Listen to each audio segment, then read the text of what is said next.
मुंबईला आलेली आहे आणि मुंबईला आल्यानंतर आहेत ना सगळीकडे झाडं पाहायला मिळतात।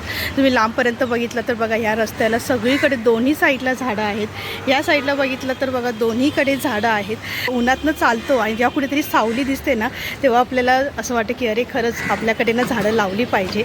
आणि अदर सिटीमध्ये जर तुम्ही गेलात ना तर रणरण त्या उन्हातनं चालायला लागतं। आणि जर तुम्ही CSTला वगैरे आलात ना कधी तर तुम्ही कुठल्याही गल्लीमध्ये जा तुम्हाला झाडं पाहायला मिळेल। तर इथे पण बघा झाडं एका साईडला जरी ऊन असेल तरी आपण एका साईडने ना सावलीतनं चालू शकतो। उन्हामध्ये चालते मी पण असं वाटत नाही की मी उन्हामध्ये चालते, कारण का तुम्ही वरपर्यंत बघितलं तर बघा केवढी मोठी मोठी झाडं आहेत ही। जर बघितलं तर बघा गुलमोहराचं झाड आहे आणि त्याच्यानं फुलांचा छडा सगळा पूर्ण खाली पडलेला आहे। आणि इकडे पण तुम्ही बघितलं तर बघा सगळी तुम्हाला इथनं झाडं पाहायला मिळतील। आणि ना झाडांचं महत्त्व आहे ना खरं म्हणजे उन्हाळ्यातच कळतं, कारण का जेव्हा आपल्याला रणरणतं ऊन लागतं आणि आपण या सावलीतनं चालतो ना तेव्हा खूप बरं वाटतं। पाणी प्यायला नाही तरी चालतं पण सावलीतनं गेल्यानंतर आहे ना खूप मस्त वाटतं। तर बघा काय मस्त आहे एकदम।